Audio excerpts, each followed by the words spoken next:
Honorable assistance, bonjour. J'ai le plaisir d'être parmi vous dans cette journée. Je remercie le comité d'organisation de m'y avoir invité.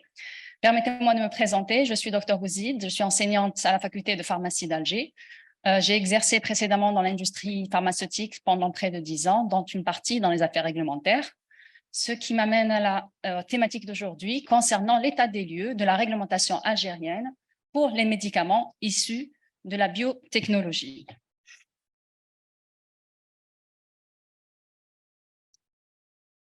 Alors, il y a quelques années déjà, Monsieur Kérard, en tant que président de l'UNOP, insistait auprès des autorités dans plusieurs congrès pharmaceutiques pour demander à ce qu'une assise réglementaire soit rapidement mise en place afin de permettre la fabrication locale des biosimilaires. Depuis, la loi de santé a été révisée en 2018 et il y a eu la création du ministère de l'Industrie pharmaceutique en 2020. On va voir en quoi cela a impacté la réglementation algérienne concernant ces médicaments.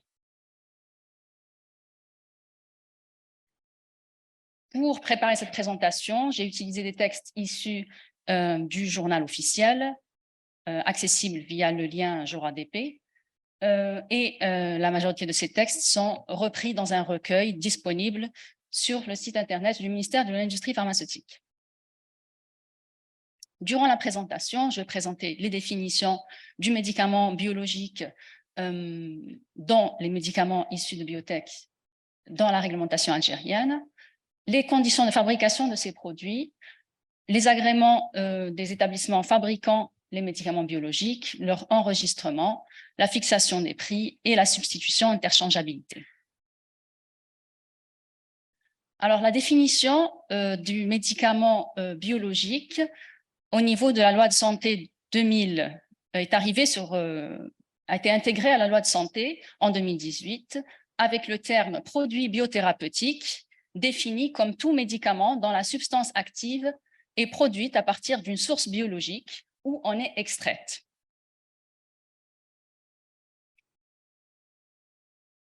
Également, la définition du médicament biosimilaire a été intégrée à la loi, produit comme produit biothérapeutique similaire, tout médicament similaire sur le plan qualité, sécurité, efficacité à un produit biothérapeutique de référence. Ces définitions ont permis plus tard de mettre en place, d'intégrer ces notions dans les textes d'application. Alors, quelles sont les conditions de fabrication que doivent respecter les fabricants de médicaments biothérapeutiques? Alors, c'est selon le décret exécutif numéro 22-247, vous avez la référence complète en bas, relatif aux bonnes pratiques de fabrication. Donc, c'est un texte qui a été mis, les bonnes pratiques de fabrication ont été mis à jour récemment en Algérie en juin 2022 et on y retrouve l'obligation, bien sûr, pour tous les fabricants et les importateurs de respecter les règles de bonnes pratiques de fabrication des médicaments à usage humain.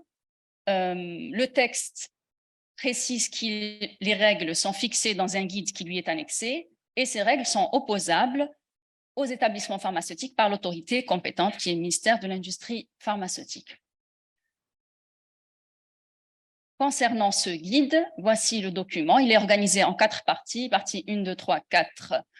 Pour ce qui nous concerne, on va s'intéresser particulièrement à la partie 1 et la partie 4. Et plus précisément, donc dans la partie 1, il y a des généralités qui concernent tous les médicaments, les 9 chapitres que vous connaissez concernant personnel, documentation, système qualité pharmaceutique, etc. La particularité des médicaments biologiques, on la retrouve dans la ligne directrice numéro 2, dans l'intitulé et fabrication des substances actives et médicaments biologiques à usage humain. La ligne directrice 1 leur est également applicable de fabrication des médicaments stériles, mais si vous me permettez, on va insister particulièrement sur cette ligne directrice numéro 2 et ce qu'elle dit des médicaments biologiques. Donc, on retrouve ce terme médicament biologique alors que tout à l'heure dans la loi, on voyait le terme médicament biothérapeutique. En consultant le glossaire de la ligne directrice numéro 2, bonne pratique de fabrication des médicaments biologiques, on retrouve la définition qui est identique pour les deux termes. C'est un médicament dont la substance active est produite à partir d'une source biologique où on est extraite. Donc là, on est exactement dans la même définition. La ligne directrice était là un peu pour préciser ce terme et indiquer que ces médicaments ont la particularité d'avoir un procédé de fabrication complexe et qui nécessite une étude analytique poussée avec des essais physiques, chimiques et biologiques afin de s'assurer de garantir la qualité de ces médicaments. La ligne directrice, dans un tableau illustratif qu'elle comporte, donc on le voit là sur le côté, je vais zoomer, ne vous inquiétez pas, pour la partie en blanc ici, c'est une classification des médicaments biologiques. Donc, il y a les différents médicaments biologiques selon leur source, s'ils sont obtenus naturellement ou suite à une technologie recombinante. Nous, on s'intéresse particulièrement à la sous-catégorie médicaments issus de biotechnologie par fermentation, culture cellulaire et comme exemple, les produits recombinants, anticorps monoclonaux, allergènes, vaccins. Donc, pour cette sous-catégorie, le tableau illustratif, justement, celui de la ligne directrice 2, contient 6 colonnes. Les 2 premières, c'est pour indiquer la source de la matière et des exemples. Et les 4 colonnes en gris, c'est pour indiquer les étapes de production pour lesquelles la ligne directrice est applicable.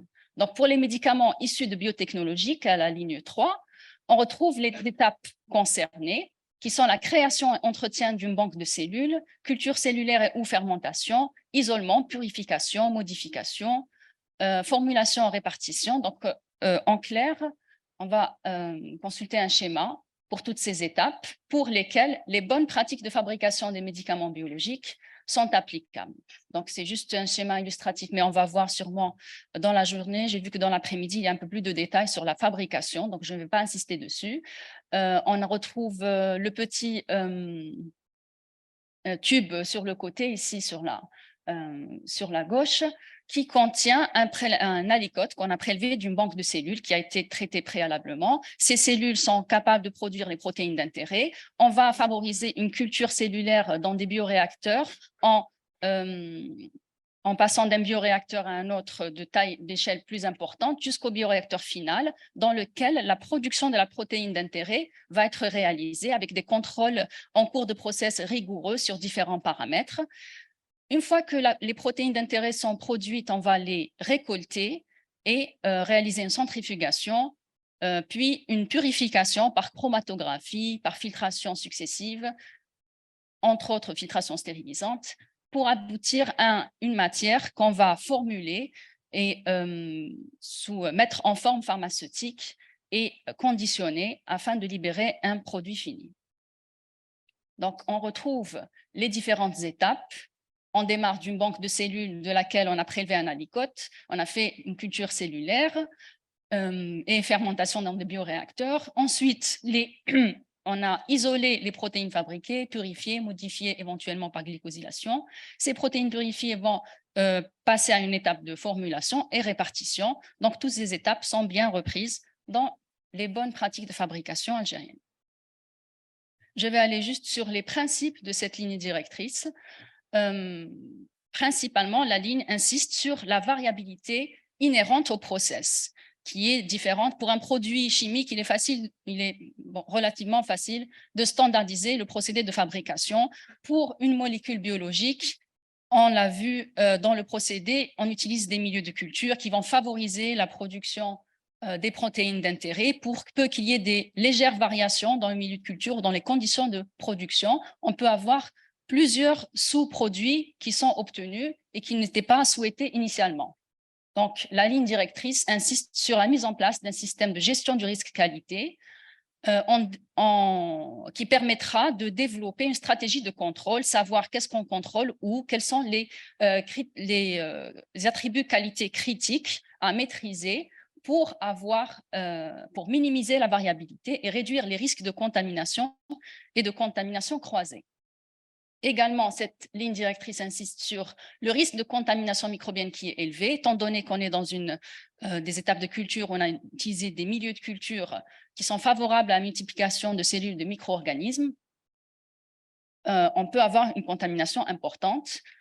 Donc, la ligne directrice insiste sur les systèmes de nettoyage en place et de stérilisation en place à mettre à chaque fois que possible, l'utilisation de systèmes fermés pour le remplissage, pour le chargement des bioréacteurs, etc. Et enfin, pour les systèmes de traitement d'air, envisager éventuellement un renouvellement à 100% de l'air de l'environnement de travail avec un total R9 sur la base d'une évaluation de risque. Donc, toutes ces conditions sont évaluées au cas par cas par une étude de risque. Le QRM, donc Quality Risk Management. Enfin, pour le dernier grand principe que je vais aborder ici, c'est les contrôles en cours de production. Cette ligne directrice insiste dessus pour garantir la reproductibilité de la qualité de la substance active et des médicaments biologiques, parce que ces contrôles en cours sont plus importants, revêtent une plus grande importance que pour les produits classiques, étant donné les variabilités qu'on peut avoir dans les sous-produits, des risques d'immunogénicité, d'effets indésirables, et donc un impact important s'il y a une petite dérive dans la qualité du produit sur la clinique, les effets sur le patient. Quelques mots sur l'agrément de l'usine de fabrication d'un produit, des médicaments biologiques, entre autres les médicaments issus de biotechnologie. Il n'y a pas de texte réglementaire spécifique à ces usines, donc c'est le même texte qui est appliqué pour les médicaments chimiques. Le décret exécutif numéro 2182, qui indique que tout établissement fabricant des médicaments en Algérie doit avoir soumis un dossier d'agrément préalable de réalisation, puis une fois que cet agrément est obtenu, réaliser le projet, à la fin du projet, solliciter un agrément d'ouverture d'établissement auprès du ministère de l'Industrie pharmaceutique. Il est inspecté par le ministère et, entre autres, le ministère va utiliser comme référence opposable les bonnes pratiques de fabrication qu'on a vues tout à l'heure. Donc, c'est la seule particularité. On reviendra au texte BPF médicaments biologiques pour inspecter ces usines.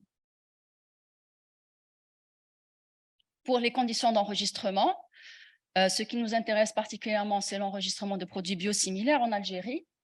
Donc, est-ce qu'il y a un texte particulier pour ces produits? Pas directement. C'est le décret exécutif numéro 20-325 qui régit les modalités d'enregistrement de tous les produits pharmaceutiques, que ce soit des médicaments d'origine chimique ou biologique. Ils doivent déposer auprès de l'Agence nationale des produits pharmaceutiques une demande de présoumission, et lorsqu'elle est approuvée, ils peuvent déposer un dossier d'enregistrement complet sous format CTD qui intègre des données pharmaceutiques, non cliniques, cliniques. Bon, bien sûr, pour les médicaments chimiques, les génériques peuvent fournir des études de bioéquivalence en lieu et place des essais non cliniques, mais pour les médicaments biosimilaires, est-ce qu'ils doivent fournir ces études complètes? Donc, ce que indique un arrêté, donc un texte qui découle de ce décret exécutif, l'arrêté du 10 mai 2021, qui fixe les critères d'exonération des médicaments génériques et biothérapeutiques similaires. L'arrêté indique à son article 19 que les médicaments biosimilaires, donc produits biothérapeutiques similaires, on retrouve le terme de la loi 2018, doivent fournir des études appropriées, précliniques et cliniques, pour démontrer l'efficacité et la tolérance du médicament. Par comparaison, au niveau international, l'Agence européenne du médicament exige également pour les médicaments biosimilaires de fournir un dossier complet qualité ainsi que des données précliniques et cliniques. La FDA également demande des données précliniques et cliniques en insistant sur le fait que le dossier analytique doit être le plus complet possible, étant donné que pour un médicament de référence, il doit prouver son efficacité, sa sécurité.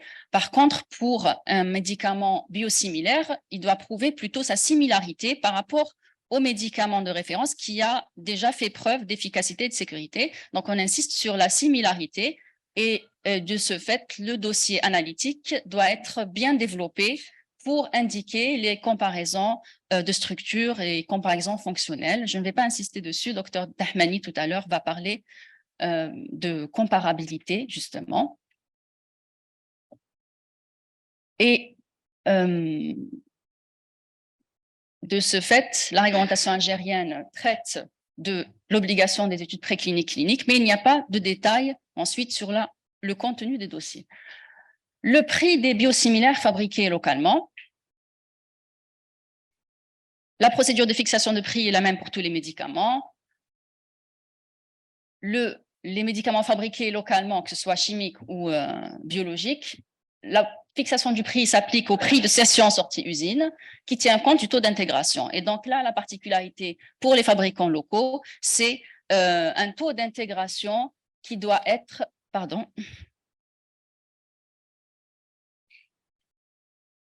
Le taux d'intégration, ce terme concerne le taux d'incorporation des produits intrants des composants locaux et des services liés au coût total de production du médicament. C'est qu'on voudrait que le fabricant local réalise le plus possible en full process les médicaments fabriqués localement. Donc, on demande à ce que ces médicaments soient justifiés au moins d'un taux d'intégration supérieur ou égal à 30%. Néanmoins, ce texte réglementaire prévoit qu'il y ait des exceptions pour des raisons économiques ou de disponibilité des médicaments. Pour le prix des biosimilaires, est-ce qu'il doit être inférieur, au moins 30% inférieur au produit de référence, comme on l'exige pour le produit générique? Dans le texte, dans cet arrêté du 26 décembre 2020 concernant la fixation des prix, ce n'est pas précisé pour les biosimilaires fabriqués localement. Pour le biosimilaire importé, on demande à ce qu'il soit inférieur au moins à 30% au produit de référence. Par contre, cette mention n'est pas indiquée pour les médicaments fabriqués localement. Un dernier mot sur la substitution et l'interchangeabilité. Alors, l'interchangeabilité est un acte médical que le médecin décide pour ses patients de passer entre un produit de référence et un produit biosimilaire. La substitution, c'est un acte pharmaceutique au niveau de la dispensation sans autorisation préalable du prescripteur. Pour la substitution en Algérie, cette substitution est possible que ce soit pour un médicament générique ou un médicament biosimilaire en vertu du décret exécutif numéro 92-276, donc il date de 92 mais qui est toujours en vigueur. Le pharmacien a le droit de substituer une spécialité pharmaceutique par une autre, essentiellement similaire.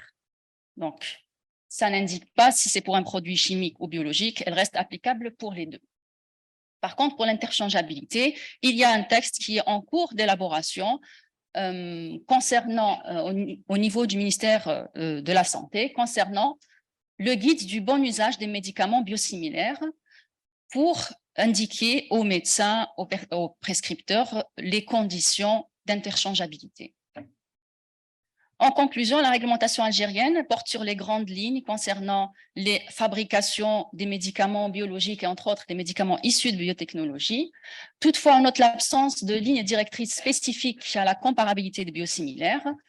Et enfin, pour l'interchangeabilité, le texte est attendu concernant cette notion, étant donné que pour les fabricants locaux, il est important de savoir est-ce que le médicament peut être placé facilement sur le marché.